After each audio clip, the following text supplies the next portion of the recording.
Hello, my name is Eric Kulisch. I'm the air cargo editor at FreightWaves and American Shipper. Here to talk about air cargo, one of my favorite topics, something I love reporting. And it's truly been an amazing year in air cargo, from an economic crash to a big rebound. And now it looks like the sector could actually have robust growth compared to 2019. All cargo carriers have thrived, unlike the passenger carriers. There's so much freight to move. Volga-Dnepr is a Russian all-cargo carrier that is right in the midst of helping the global economy respond and recover. Konstantin Vekshin is the Chief Commercial Officer for Volga-Dnepr, and he joins us on the today at the Global Supply Chain Week. Thank you, Konstantin, for joining us. Thank you, Eric. It's a pleasure. The reason I wanted to have the reason I wanted to have you on is because you're a very interesting airline. I think you're now in your 30th anniversary recently, and the American audience probably is familiar with UPS and FedEx and some other big cargo airlines, but Volga-Dnepr's different, and a lot of air cargo companies just have offer one type of aircraft or one type of service.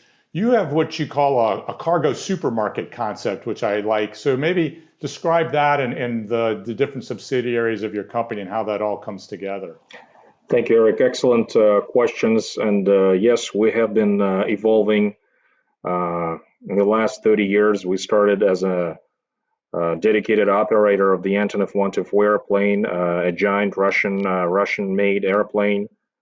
One of the biggest cargo airplanes in the world. And yes, we celebrated our 30th anniversary last year. And at this moment, yes, we are offering a seriously wide range of airplanes, dedicated cargo airplanes to the market. I mentioned Antonov 124, and we are the largest operator of the Antonov 124 equipment. We have 12 in our fleet. So we also operate brand new 747s. We operate 737s and IL-76s. So, and as far as 747s, it's a relatively new page in our history. But it's been 15 years too. So very few people realize that Volga-Dnepr Airlines has been a designated carrier between U.S. and Russia since 1993. So we go way back, and we have been providing services, flying outsized cargo, any cargo essentially, for a number of American companies, to include basically quite a few from the aerospace industry, oil and gas, essentially every industry. And yes, our specialty has always been aerospace, oil and gas, heavy machinery, humanitarian support, and now we're staying very focused on the aid and relief type of cargo, operating all of our airplanes, 747s, Antonovs, and yes, 2020 was a relatively good year for us despite all those complications around the world. But we were able to provide those very important services, basically saving people's lives around the world, flying very sensitive PPE equipment, pharmaceutical products, now getting ready to fly vaccine around the world. So we have been trying to do our best in the last few months. Let's talk a little bit about the Antonov AN-124 aircraft. That's a big part of your fleet. That's an amazing aircraft. Can you tell us about some of its unique features? How it, it's got a kneeling capability, the outsize and unique cargoes it can carry, and some of its history. I believe it was originally built for the governments in Russia, and then also kind of compare it to the 747, the jumbo jets that we're used to here, maybe in America more. Absolutely. So Antonov 124-100 is a unique airplane. It was designed in the early 80s, and basically this airplane became part of the air cargo industry in the late, technically speaking, late 80s, early 90s. And It has become an indispensable and irreplaceable airplane for many, many industries. To begin with, aerospace industry.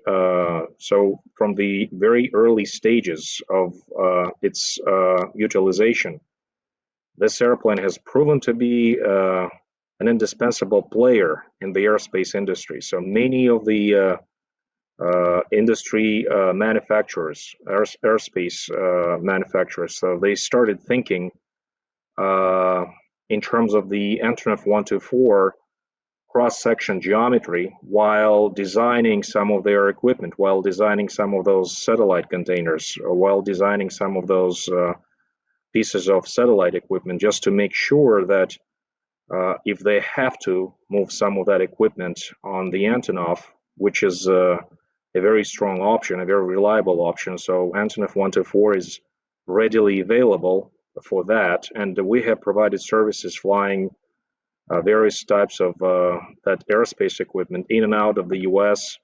for over 20 years now, flying space equipment to various launch sites around the world. We provided services for many aerospace companies, aircraft building companies, flying spare parts, flying engines, flying various parts of airplanes. Again, doing basically the same unique service, providing the same unique service to many of those companies. When you compare Antonov to any other conventional type airplane, such as 747, for example, so it's just a fundamental difference. It comes from the specifics of their operations. So Antonov 124 falls under a ramp airplane category. So whereas 747 is more of a conventional airplane, so it does not have any ramps per se interacting with the ground the airplane sits on, whereas Antonov 124 has two ramps, and the front ramp, like you mentioned, so basically interacts with the rest of the airplane, and the airplane does have that kneeling capability, and the front ramp actually interacts with the ground in such a way so that we can accommodate, we can pull in cargo from outside using our onboard winches, which makes this airplane even more unique. And then, in addition to that, Antonov 124 is also equipped with the onboard crane system that normally operates through the rear door or through the rear ramp, capable of picking up various pieces of cargo, containers, and whatnot directly from the ground, pulling it inside the airplane. So this is a fundamental difference, basically. As far as the 747, that airplane does need some additional equipment, high loaders, additional equipment that needs to be available at the airport to pick up cargo, to move cargo inside the cabin. And again, let's say that Antonov 124 is a lot more self-sufficient, and this is why we have been able to operate this airplane to some very exotic destinations, and we had to rely just on the capabilities of this airplane. Right. Now, you unfortunately, one of the AN-124s had an engine malfunction, had to conduct an emergency landing, and then you suspended the fleet for a period of time for safety reasons. Can you update us on do you know the cause yet of that problem? And have you been able to? I know you started bringing back some of those planes that are desperately needed by the shippers. Where is that fleet return at right now? Yeah, that was a very unfortunate incident that took place in Novosibirsk, Russia, on November 13th of last year. And yes, we made a decision to ground our entire Antonov 124 fleet just to be on the safe side, because we did have to inspect our entire engine fleet, and we did want to perform all those service directives we received from the engine manufacturer. The investigation is just about to be finished, basically naming the actual root cause of the issue. But again, we had to inspect every engine in our fleet. So we had to make sure that we have nothing else that may interfere with our safety, the safe operations of our airplanes. And basically just before the end of 2020, so we were in the position when we were ready to restart, resume our operations, knowing that, okay, all the service directives were complete, and we were okay to proceed. And at the same time, again, we knew that we spent basically over a month on the ground. Some of our customers uh, developed a lot of problems because of that. But again, we were back in business with the Antonovs early in 2021, providing again so much needed support for our customers, especially from the aerospace industry, by the way. So now we are bringing those airplanes back in the air. Again, making sure that all of those engines are safe and very well inspected. We are still talking to the engine manufacturers, again, trying to see how we're going to service those engines in the future, what else we may have to do. So that still needs to be determined. But otherwise, at this point in time, we believe that the continuation of our operations are under control and safe, and we should be able to provide our services to our valuable customers in those very sensitive industries. Right. So I might have missed it. So all the planes are back. Well, yes, it's basically all the airplanes are back right now. It's just a matter of we don't need all of our airplanes flying. This is why we only have around 6 airplanes right now, given just the market is also kind of coming back.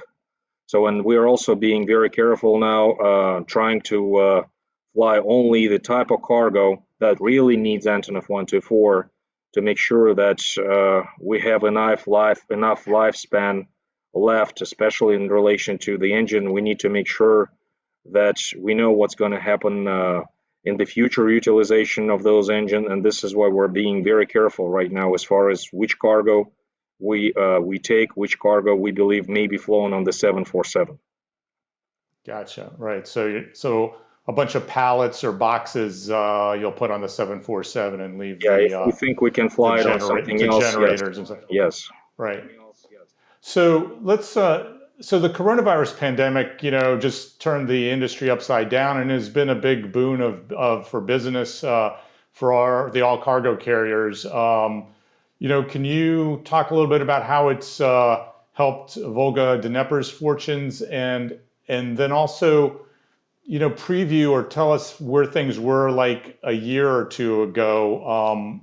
I believe the company might have been impacted by some of the U.S. sanctions on Russia, and that might have cut into some of your business. So it looks like that's the whole situation's improved, and then you have all this boom in cargo coming out of the pandemic. So maybe if you could give us a little bit of that situation. Yes, it was a very slow start for us back in early 2020. So again, 2019 was not a very strong year for our business overall. I mean, for the entire industry, it was not a good year. So hence, a very slow start in 2020. I mean, people were beginning to realize something bad is approaching. Then Chinese New Year, and then all of a sudden, basically towards the end of March, an unexpected spike in demand when it all started. Basically starting in China. And long story short, in April, our entire combined fleet was in high demand. I mean, just basically across the board, we had to commit as many airplanes as we had at that point in time to ad hoc business, the charter operations. So we had to cancel essentially all of our scheduled services because everybody wanted something sooner than just scheduled services and more flexible schedules, more customized arrangement. Yes, all of a sudden we found ourselves completely sold out. So which happened essentially in March, April timeframe of 2020, and we stayed that way all the way through 2020. Again, flying all types of PPE, and then later on, again, all the industries or some of them were waking up or trying to catch up with all the previous delays in production and whatnot. and we felt that demand as well. So again, very unusual year, I know, for all of us. Yes, we also got affected by COVID-19. Some of our colleagues, especially pilots, again, people uh, who were exposed, and but we did our best. And I must say, as a charter operator, and we have that DNA as a charter operator, so we were able to turn around quickly to meet all those unprecedented requirements, to meet all that unprecedented demand of 2020, which continues to be the case in 2021. So overall, it was a great year for us business-wise. We learned a lot. We're beginning to learn a lot in 2021 already. But overall, it was the year for a dedicated carrier. We were able to feel that. Well, you've had a lot of charters, you said. So I guess freight forwarding companies have reserved planes or for either ad hoc flights or for scheduled for weeks at a time. They've booked full airplanes to put their stuff in rather than sharing it as a scheduled freighter. How how much of an increase have you seen, last year in this kind of chartered business by freight forwarders? Again, unprecedented. Like, I mean, for all of our customers, to include all of the well-known freight forwarders, I guess the demand was unprecedented for everyone. I mean, just if we look at the sheer number of masks we all collectively delivered from China to various destinations around the world. I mean, every single country in Europe, US, Canada, Russia, and everything in between. So we had to fly everywhere and fast. So, and again, we had to move so much and so quickly. I think the demand was unprecedented. We're talking about, again, numbers that I don't think anybody has seen before. In terms of volume of business, in terms of flight hours, we accumulated on a daily basis in 2020. Yes, it was unprecedented. Let me ask you one final question here. Airbridge Cargo, the 747 operation, is changing its fleet ownership structure, some kind of a lease to buy financing arrangement for two of the 747s owned by a leasing company. Can you explain the strategy? Why does Volga-Dnepr want to put more assets on the balance sheet and do this lease to buy operation? Well, basically, we always did whatever made more commercial sense for us. Again, just flexible arrangements, whatever in terms of economics makes more sense. I mean, this is what we're doing. I don't think it's a seriously fundamental change. It's just a matter of whatever makes more economical sense for us. So this is what we do. So we want to be able to stay as competitive as we can. We want to be able to pay less, of course, for our fleet, for the ownership of our airplanes. I mean, if those financial vehicles are available, we try to take advantage of them. So this, I think, it's normal. There is nothing new in it. Right, right. But taking ownership has an economic benefit in this case. Well, in some cases, again, when we feel that financial lease is better than operational lease, so we made that choice. But then again, I mean, it all depends on the actual situation in the market. So again, it's just whatever makes more sense under particular circumstances. So we believe, I mean, if it makes sense, we do that. Gotcha. It's great. Well, listen, thank you so much for joining us on the Global Supply Chain Week. We learned a little bit about the air cargo market and Volga-Dnepr's involvement and how things are going for you as a company. So we hope to talk to you in the future some more, but best of luck in 2021, and we'll talk soon. It was a pleasure. Thank you very much, Eric.